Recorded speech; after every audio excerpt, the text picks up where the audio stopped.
नमस्कार, मैं किशन पूनिया। अपने राजस्थान इतिहास पढ़ रहे थे, तो राजस्थान इतिहास के अंदर आज अपने विग्रहराज चतुर्थ के बारे में पढ़ेंगे। विग्रहराज चतुर्थ का दूसरा नाम था, वो था बिसलदेव चौहान, जिसका शासनकाल 1153 से 1163 का रहा था। विग्रहराज चतुर्थ, इनकी सबसे पहले देखेंगे उपाधि। तो विग्रहराज चतुर्थ की उपाधि थी, वो थी कवि बांधव। कवि बांधव, या इनको दूसरी उपाधि थी, वह थी कटिबंधु। कटिबंधु, यानी अगर आपसे पूछ ले कि विग्रहराज चतुर्थ की उपाधि है वो कौन सी थी, कवि बांधव, और दूसरी उपाधि वह कौन सी है, कटिबंधु। विग्रहराज चतुर्थ का जो शासनकाल था वो 1153 से 1163 तक का रहा हुआ है। विग्रहराज चतुर्थ है, ये स्वयं एक विद्वान थे, स्वयं में एक विद्वान थे। और इन्होंने जो एक नाटक लिखा था, वो लिखा था हरि के लिए। और हरि के लिए नाटक की जो भाषा थी, वो भाषा है वो कौन सी है, संस्कृत है। तो हरि के लिए नामक नाटक की भाषा है वो कौन सी है, संस्कृत है। यानी स्वयं एक विद्वान था, और इसके द्वारा एक जो नाटक लिखा गया था, उस नाटक का नाम क्या था, हरि के लिए। तो हरि के लिए नामक नाटक की रचना करने वाला अजमेर का शासक कौन था, विग्रहराज चतुर्थ या बिसलदेव चौहान था। विद्वानों का आश्रयदाता भी बोला जाता है इनको, आश्रयदाता। यानी जिस राजा के दरबार में एक से अधिक कवि हुआ करते थे, उन्हें विद्वानों का क्या कहा गया था, आश्रयदाता कहा गया था। तो इनके दरबार के अंदर बहुत सारे कवि थे, जिसमें से दो मुख्य दरबारी कवि थे। एक का नाम तो था सोमदेव, और जो दूसरा था उसका नाम था नरपति नालय। ठीक है, सोमदेव और नरपति नालय, ये दो प्रसिद्ध विद्वान थे विग्रहराज चतुर्थ के शासनकाल के अंदर। सोमदेव है, ये लिखते हैं, इनके द्वारा जो लिखा ग्रंथ है वो है भाई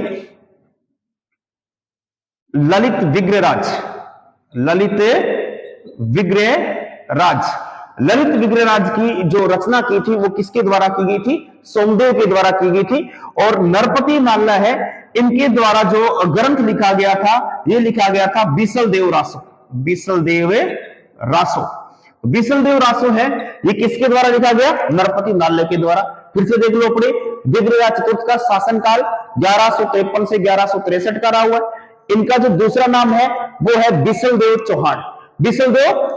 इनके पास में जो उपाधि थी वो कौन सी थी, कवि बांधव या कटिबंधु। कवि बांधव और कटिबंधु के नाम से किस राजा को जाना जाता है, तो विग्रहराज चतुर्थ को स्वयं एक विद्वान थे।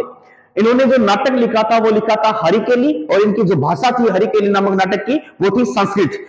इनके पास दो प्रसिद्ध विद्वान थे, इनको विद्वानों का आश्रयदाता कहा जाता है, क्योंकि जिस राजा के दरबार में एक से अधिक कवि हुआ करते थे, उनको विद्वानों का आश्रयदाता कहा जाता था। विग्रहराज चतुर्थ के शासनकाल के अंदर बहुत सारे दरबारी कवि थे। इनके अंदर जो दो मुख्य कवि थे, एक का नाम था सोमदेव, दूसरे का नाम था नरपति नालय। सोमदेव के द्वारा जो ग्रंथ लिखा गया था वो लिखा गया था ललित विग्रहराज, और नरपति नालय के द्वारा जो ग्रंथ लिखा गया था वो लिखा गया था बिसलदेव रासो। तो बिसलदेव रासो की रचना किसके द्वारा की गई थी, नरपति नालय के द्वारा। ये अपने इंपोर्टेंट है, ठीक है। अब देखो, विग्रहराज चतुर्थ के शासनकाल को कहा जाता है अजमेर के चौहानों का श्रवण काल। अजमेर के चौहानों का श्रवण काल किस राजा के शासनकाल को कहा जाता है, विग्रहराज चतुर्थ के शासनकाल को अजमेर के चौहानों का श्रवण काल कहा जाता है। इसके बाद में देखो, अपने विग्रहराज चतुर्थ है, इन्होंने अपने शासनकाल के दौरान निर्माण किसका करवाया था, इन्होंने निर्माण करवाया था, एक तो करवाया था भाई संस्कृत पाठशाला।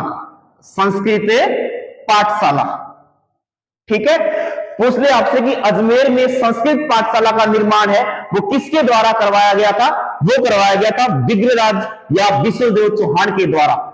इस संस्कृत पाठशाला का जो नाम था वो था भाई सरस्वती कंठारमण। सरस्वती कंठारमण किस का नाम था, संस्कृत पाठशाला का था। यह पाठशाला कहां पे है भाई, यह पाठशाला अजमेर में थी, अजमेर। और इस पाठशाला को तुड़वाया किसने था, तुड़वाया था कुतुबुद्दीन ऐबक ने।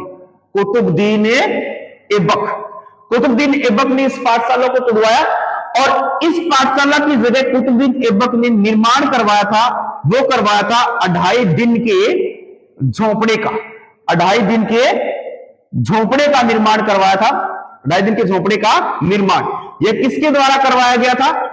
कुतुबुद्दीन ऐबक के द्वारा। किसकी जगह करवाया गया था? संस्कृत पाठशाला को की जगह।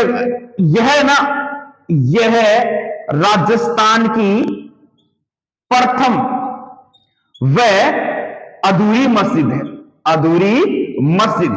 यानी आपसे पूछ ले कि राजस्थान की प्रथम और अधूरी मस्जिद कौन सी है? 2.5 दिन का झोंपड़ा है।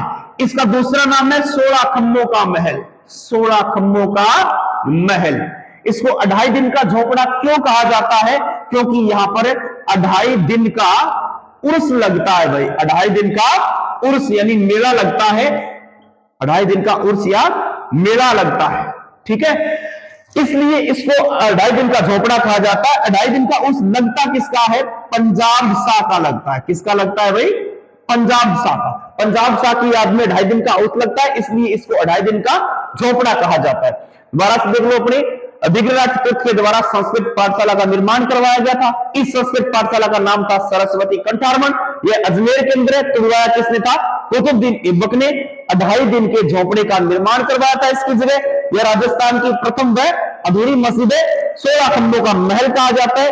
2.5 दिन का उर्स लगता है पंजाब शाह की याद में, इसलिए इसको 2.5 दिन का क्या कहा जाता है? झोंपड़ा कहा जाता है। अब विग्रहराज चतुर्थ के द्वारा जो दूसरा निर्माण करवाया गया था, वो करवाया गया था बिसलपुर सागर बांध का। बिसलपुर सागर बांध का निर्माण करवाया गया था। बिसलपुर सागर बांध का निर्माण, अगर पूछ ले बिसलपुर सागर बांध कहां पे है, तो ये बना हुआ है बनास नदी के ऊपर, बनास नदी टोंक के अंदर है, राजमहल टोंक के अंदर ये बिसलपुर सागर बांध बना हुआ है। तो पूछ ले आपसे कि बिसलपुर सागर बांध है, उसका निर्माण किसके द्वारा करवाया गया था? विग्रहराज चतुर्थ के द्वारा करवाया गया था। कहां पे करवाया गया? बनास नदी राजमहल टोंक के अंदर इसका निर्माण करवाया गया था। विग्रहराज चतुर्थ का एक दरबारी ब्राह्मण था, धर्मघोष सूरी, धर्मघोष सूरी। और धर्मघोष सूरी के कहने से विग्रहराज चतुर्थ ने एकादशी के दिन, एकादशी के दिन पशु बलि पर रोक लगाई थी, पशु बलि पर रोक लगाई थी, रोक लगाई। यानी किसके कहने से, किस राजा ने पशु बलि पर एकादशी के दिन रोक लगाई थी? तो विग्रहराज चतुर्थ ने धर्मघोष सूरी के कहने से एकादशी के दिन क्या लगाई थी? रोक लगाई थी। विग्रहराज चतुर्थ के शासन काल के अंदर विग्रहराज चतुर्थ का एक दरबारी ब्राह्मण था, धर्मघोष सूरी, उनके कहने से विग्रहराज चतुर्थ ने एकादशी के दिन क्या लगाई थी? पशु बलि पर रोक लगाई थी। बिसलपुर सागर बांध का निर्माण करवाया था, संस्कृत पाठशाला का निर्माण करवाया था। इसकी जगह वर्तमान में क्या बना हुआ है? 2.5 दिन का झोपड़ा बना हुआ है। ठीक है, तो आज के लिए इतना ही, बाकी पढ़ेंगे अपने अगली वीडियो के अंदर। धन्यवाद।